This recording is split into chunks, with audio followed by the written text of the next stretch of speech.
Hey guys, welcome to the channel. It's Alex here. I just wanted to thank you guys so much for coming and supporting my video. Just doing a little introduction here before all these videos, and I just wanted to really show my appreciation for you guys coming onto the channel. It really means a lot, and I just really hope that you guys drop a like, comment, subscribe, all that jazz. And without further ado, I'm not going to hold you any longer. Thank you again, and let's click to the video. What's up, guys? Kicking it off with the interior defensive lineman. I want to end it off on a more exciting note than interior defensive lineman, to be honest, with the edge. And quick little precursor here. Interior defensive lineman is the one category that I am least knowledgeable on. So a lot of these guys, it's hugely up to debate. Christian Barmore especially, I heard he's first round talent.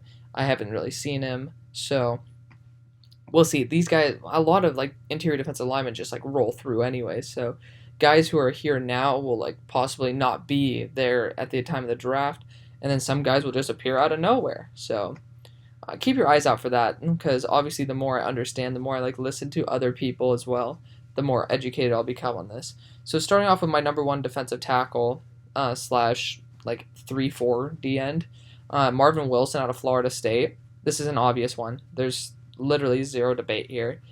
This guy's just an animal. I think that he's a little bit overrated. I've watched a lot of Florida State, and he really doesn't pop off the way that a top 10 pick should. The way everybody's he's confirmed top 10, top 5. So that's why I have him a little bit lower. But I mean, he's a beast. If you guys want to hear a little bit more in depth, I would go to my first round big board. Got it this time. First round big board analysis. But yeah, I mean, there's no real reason to continue on that. I've already explained it before. Going on to Christian Barmore, somebody out of Alabama. I mean, I keep harping on this. Coaching. If you have the right coaching, you're going to have the amazing skill set to just launch into the NFL, and then it's a much easier projection as well. And Christian Barmore is already getting the hype as well as the next guy. So if these two guys right here, I mean, I'm going to bunch them together. LSU also has amazing defensive lineman coaches. If you have the coaching and you have the hype, it's pretty easy to get that projection to the NFL.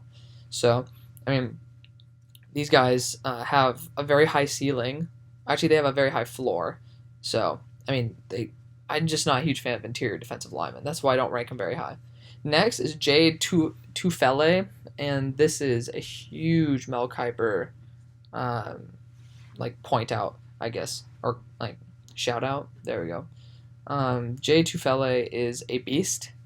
I heard that he is very versatile, and he has kind of an it factor. So really interesting, because he actually kind of does pop off a little bit whenever I watch USC, more than the safety that people are calling him the human missile. But Jay Tufele is, I mean, I can see him moving up this list the more I watch him. Obviously, once all this stuff settles down, I'm going to be watching more college football again. It's going to be great. Next, Jalen Tweeman, who I'm much lower on than TDN, mainly because, I told you, I don't like interior defensive linemen. I don't think they're really worth anything, unless it's Marvin Wilson, who I think could be a game changer. Jalen Tweeman, honestly, Pitt has good defensive line coaches, but I don't know enough about him to make me excited, and I haven't heard from anybody else about this guy besides TDN.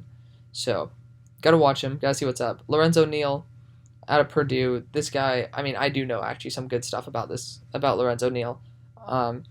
That's the only reason why he's actually as high as he is because I know he has a really good work ethic, he has power, but he is really raw. He needs to learn a little bit more, because Purdue is not really the best in teaching techniques and everything. Next, Fedarian Mathis. Honestly, I just don't know anything about him. I'm just going to come out and say that. But Alabama coaching gives them a pretty high floor and a low ceiling for what I know right now. But obviously, the sky's the limit when it comes to Fedarian Mathis, because I don't know who he is. Next, Xavier Kelly, someone who I actually moved up compared to where TDN had him. I know Clemson has really good coaching, and Xavier Kelly, I've actually seen him play pretty well. And there's some Clemson interior defensive linemen in this class that aren't as bad as they say. and they're going to be good late round pickups, like people who you're willing to send like a Hail Mary on, because I mean most of the time they're just going to be really good fillers. They're really good like guys for a rotation. And that's really all you need in those late rounds unless you're trying to get a stud. And like I'd rather get 5 out of 10 guys who can fill than 1 out of 10 who's a stud, because then you just miss it. Like you have 5 dudes, because injuries happen so often in the NFL anyways.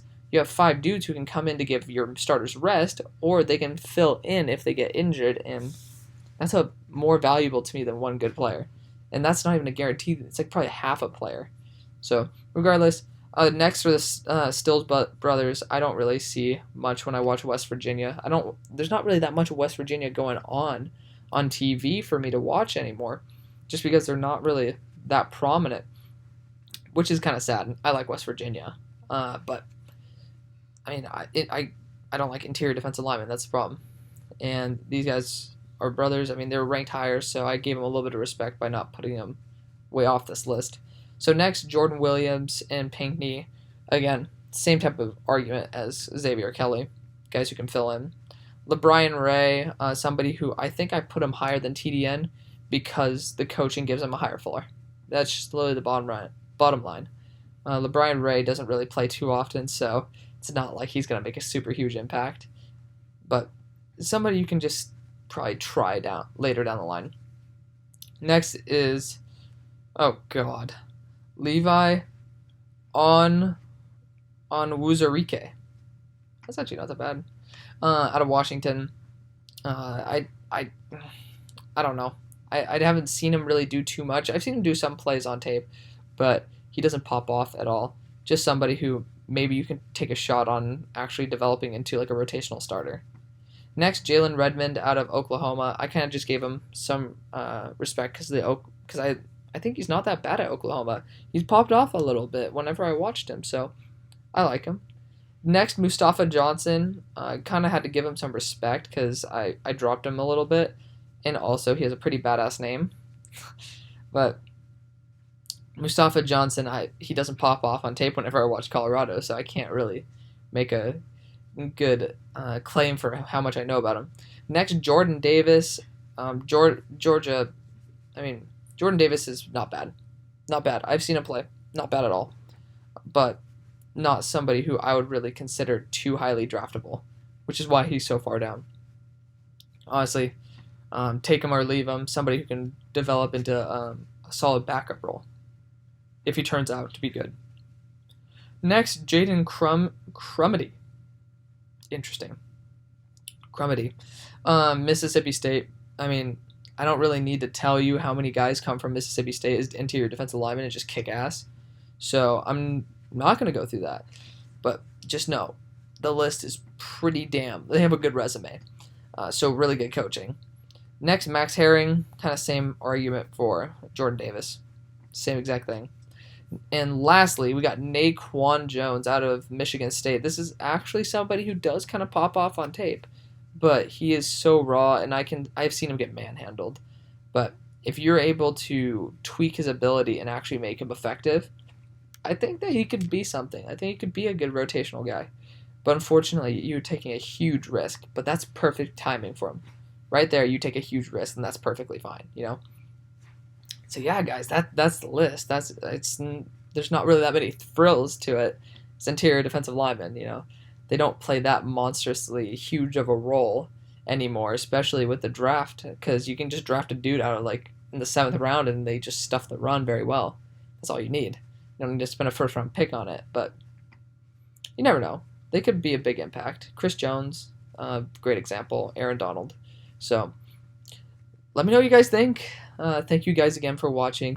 Like, just continuing to pump out the videos. I've been getting up really early to go to work and stuff, so the juice really ain't there. So I'm trying. I'm pushing through. And you guys are helping me a lot. 31 subs at the moment. It could be higher. Maybe it will be by the time this video goes up in a couple days. But regardless, thank you guys again, and I'll see you on the far side. Peace.